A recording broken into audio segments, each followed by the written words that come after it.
Hi, welcome to my Christmas home. This is Chef and Builder Janie Pendleton, and today I'm going to teach you not only how to choose the best fresh cut tree for your Christmas holiday home, but also how to take care of it and to keep it from drying out. Now sometimes I'll have a fake tree. It depends on whether or not the tree's available or fresh cut. But we got lucky. We actually have a Christmas tree farm just up the road, and they're also supplying our local lumber stores Christmas trees. So we actually got a freshly cut Christmas tree here, and it's taken me 2 days to put on the ornaments and to let it relax and get it out. But my ceilings in my house are 14 feet tall, and up to the top of the star, we're at I'd say at about 12 and a half feet to the top of the star. And I'm about 5'9", so that tells you about how tall the tree is here. And it's probably close to 7 feet, 6.5 to 7 feet in diameter. So it's a big tree we got this year, but full, it was beautiful. There's not a bad side to this tree. I think the first thing that you want to remember about your Christmas tree is you don't want, and I have a lot of windows in my house, but you do not want to place your tree in front of a sunny window. And if you do, make sure that you close the blinds or have some nice sun-blocking curtains on during the time of the day where the sun really shines through on the tree. That's one of the fastest ways you can dry out your tree. That, and it's very dangerous to put a tree close to a fireplace, okay? We all know. If you've ever seen your Christmas tree go up in smoke, the needles burn off of it like that in a flash. Now, the drier your tree gets, the more flammable it's going to be. But it is still flammable fresh. So please, do not put your tree by an open roaring fire. Just don't do it. I've been doing enough house fires and I've lost friends and their children in house fires. Just don't do it. And most always, it's due to Christmas lights or being close to a fireplace. I know it looks Christmas cardy, but it's still, unless you're doing a fake tree, it is very dangerous. All right, and the fake trees are more fire retardant. So if you're going to do that, consider a fake tree, at least in that spot. All right, so after having said that, let's discuss what you should do with your tree once you pick it out. The first thing you're going to want to look for is on the end of these branches right here. You want to look for any wilting or any wrinkling of the bark, anywhere on the bottom or right up in here. And you'll know because you'll start seeing the pine needles starting to bend and kind of bow and kind of look kind of listless. Now, a good Christmas tree seller will have the trees already sitting in water or in a shaded area, okay? And my tree was in a shaded area, and it was sitting in a stand, but it was not sitting in water. But they had just brought them in. I think they had brought them in maybe like half an hour, 30 minutes, 45 minutes prior to me picking this tree out. I mean, I saw the truck leave. So I know that it had just been delivered, and I watched them set it up, and I said, "You're wasting your time setting that one up, because I'm taking it." But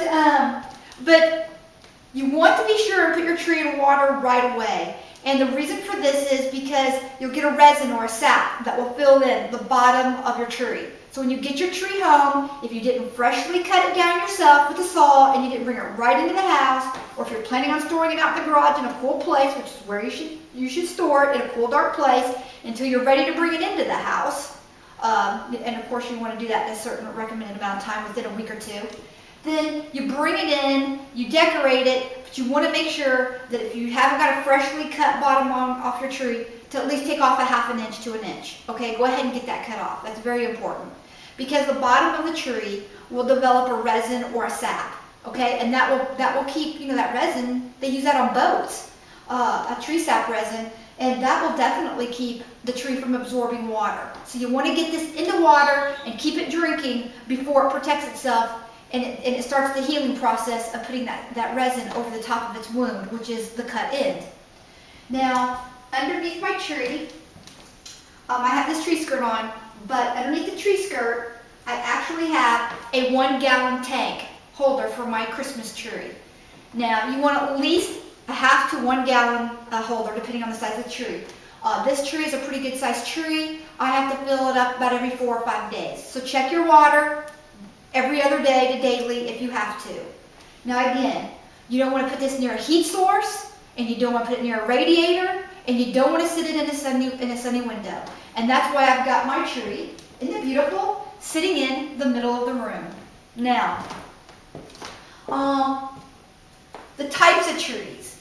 Now, if you're allergic to pine, and just to touch pine, sometimes I break out.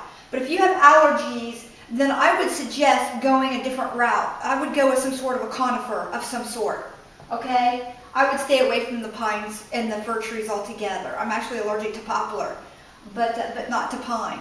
So just be careful and watch your pets and make sure that your tree, I've got a Siberian Husky, so my tree is a good 3 feet off the ground, just because I knew she would try to get into the water and lick it and get to the ornaments and things. And if you have little children, building a big sturdy wood box like my husband built for this tree is a very, very good idea, and I will show that to you in just a minute.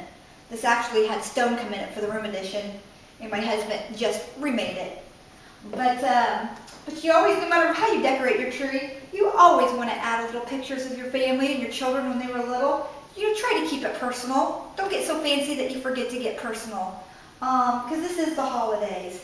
And of course I have some beautiful ornaments here, and most all these ornaments I either got at Big Lots or Walmart in the end of the year 75 to 90% off section on the tree, because I got them at the end of the year sale.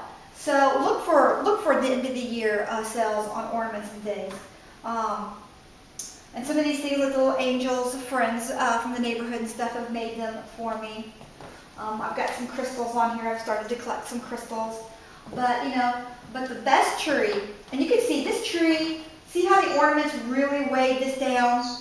This is a Douglas fir, and although it's full and it's bright and it's very filled and it's beautiful, it's not very sturdy at all for holding weight. So see this? I mean something like this that weighs a lot, it just doesn't hold it. I mean, I can really touch this. And the boughs really hold down. So you really can't put anything too heavy on here, on a Douglas fir. But if you were to get like a Scotch pine, it definitely holds up to the heavier ornaments. So if you're going to use big heavy ornaments, go with a Scotch pine. Go with a Fraser fir. Now, the pine trees that last longest in the needles are the ones with the longer needles. The needles actually hold more water, and you will see something like a Fraser fir or a white Scotch pine, or a white fir tree. You will see that the needles on those are longer and thicker. Well, they're going to last longer because the needles hold more water, and they don't dry out as fast. And this tree right here will probably dry out pretty quickly. It's a Douglas, like I said, it's a Douglas fir. But I'm going to teach you in just a minute my recipe to how to make the water in my tree, how to have the tree to absorb it, and what I use. Okay? So write this down. I use 1 to 1/2 gallon of water to 1 gallon of water. I don't fill my tray up quite all the way because I check it every day. But if you're not going to be home to check it every day, then fill it up as full as you can. To that, I add 4 aspirin or 2 teaspoons of lemon juice or white vinegar. You can use apple cider vinegar, but I don't really suggest it. I like the white vinegar or the lemon juice. The lemon juice is really good. And 2 to 3 tablespoons of sugar. If I go to 1/2 gallon, I usually only add about a tablespoon and a half of sugar. I don't quite go that much on the sugar. But I do add about 4 small aspirin. My husband takes aspirin for, make sure he doesn't get strokes and stuff, so he takes those every day. So I just stole a couple aspirin from him, and I just pop that down in there, put it into my watering can, water the tree with it, and then that will stay in there like that, and then I'll just add water to it when it needs it until the end. You throw some old pennies, the ones that have a lot of copper in them, in the bottom of the tree stand as well. That will also help keep your tree from drying out. Pennies, imagine that. Now, my son was born on New Year's Day, so my tree has to be down. They say it's bad luck for your tree to see the new year. And in Indiana, I don't know where my cardinal is. I have a lot of birds in the tree, but I do have a cardinal on here somewhere, because in Indiana, that's good luck to have a cardinal on your tree. So, and all my bulbs aren't even on here yet. This is I'm like halfway done decorating the tree. I still have 2 full boxes left. But I just wanted you to see the actual tree before I got all the bulbs on. Now, when measuring for your tree, now this is a whole different science here. Be sure, folks, and take a tape measure with you. when you're picking out your tree. And especially if you're going to go taller than 8 feet on the tree. Because you want to take the size of your base, the size of your tree stand, and the size of your star at the top, minus however many inches you think will fit up inside your tree star, and then leave another additional 6 inches to the ceiling. And make that your approximate measurement. Know when you write that down that and then measure the width where you're going to put it. Make sure that when you're measuring that you add that tree stand and your top ornament if you have one. Okay? Very important. Now, the recipe I gave you for the water will keep your tree healthy for 6 to 8 weeks. Believe it or not, it will. You mark it on your calendar. It'll take about a week or two before you start seeing any kind of welting or anything on here. So, if you plan to get your Christmas tree at Thanksgiving, we always wait a few days after Thanksgiving just to make sure that our tree looks healthy for Christmas Day. Just to be on the safe side. And remember to always remove your tree out of your house before it dries out. Get it out of there. Don't wait till it's wilting and dying, because that makes a more fire hazard and it's a lot more needles to clean up when you're carrying it out, especially something of this size. Okay? Now another helpful hint is if you are not going to put your tree into the house right away, you want to keep it in a dark garage or storage shed where the temperature is above freezing and in a pail of water with that same solution that I told you about. 1 to 2 tablespoons of lemon juice, white vinegar, or a couple of aspirin, or both, it doesn't matter, and at least a tablespoon or 2 of sugar. The tree, a pine sap, that will keep that pine sap from running, and it will help it to continue to think that it's the time of the year where it's getting nutrients from the ground, from its roots. So that's a really good idea. And that's if you're not going to use your tree right away after you get it. Okay? Did you know that if you decorate your tree with smaller lights, they don't get as hot and they won't dry your tree out as much? See, that's a lot cooler to touch. You can't even hardly feel the warmth. That will help preserve your tree longer.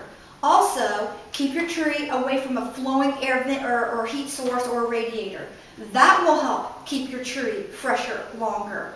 And if you use bigger bulbs on your tree, then you might want to consider doing a fake tree, or keep the tree in the pot, something that you can plant outside later, okay?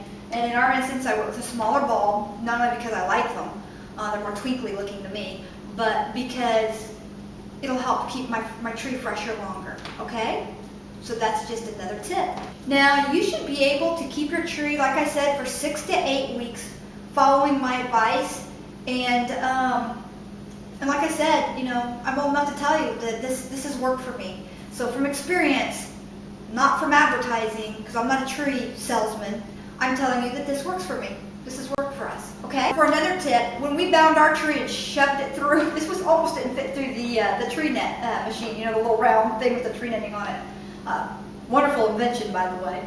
I'd like to go back on Netflix, or if somebody wants to post a link and tell me who invented the round hole with the netting on it. That was smart. But do you know people have been buying fresh cut Christmas trees since about 1910 in foreign countries and about 1950s in the United States. So in the 1950s we started buying fresh cut trees.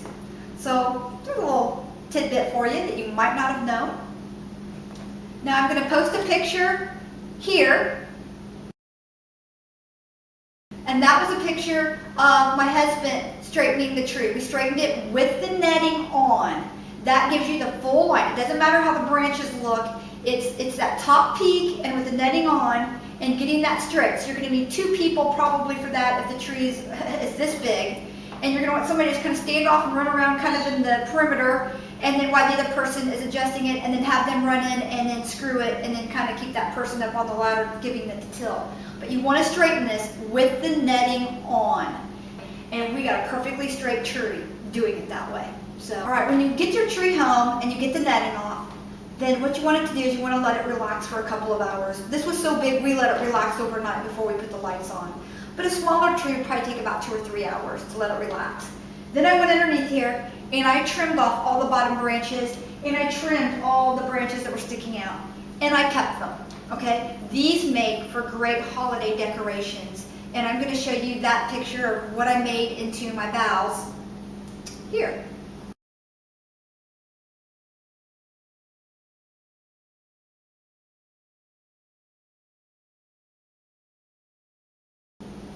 Okay, we're back, and I wanted to show you up close and personal So right here, you want to smell your tree. If your tree smells moldy, then it's been sitting in water too long, or there's something wrong with it, it's diseased, don't get it. Moldy smell, no good. Discolored or moldy looking on the needles, no good. And I let this one sit out for a little while just to kind of show you some wilting needles. But see how the needles here are starting to kind of turn and wilt? That means the tree's been out of water too long. Skip over that tree. Give your tree a shake. If the needles fall off, then bypass that tree. It's too dry. And that means the resin's already grown over it, and it's not going to absorb water up the base of the tree and up that bark because it's already put on its protective coating to protect its wound. Okay? So if you know a tree is supposed to be bright green and it has a bluish green tint to it, that means it's moldy. And that's not good. Okay? So just make sure that you know your grower, you know where you're getting your tree, and if you have no other choices, then I hope that my tips have helped you. Well, I hope that you've enjoyed this video, and I want to thank you for coming along with me and letting me share it with you and coming into my Christmas home. We're just happy in Christ here this week. We're singing our Christmas songs. We're doing our Bible study. I've got my greenhouse vlog for you to go over and watch on my channel. I'll put the link to my channel here. And we got a lot going on, a lot of canning, a lot of cooking, a lot of dishes.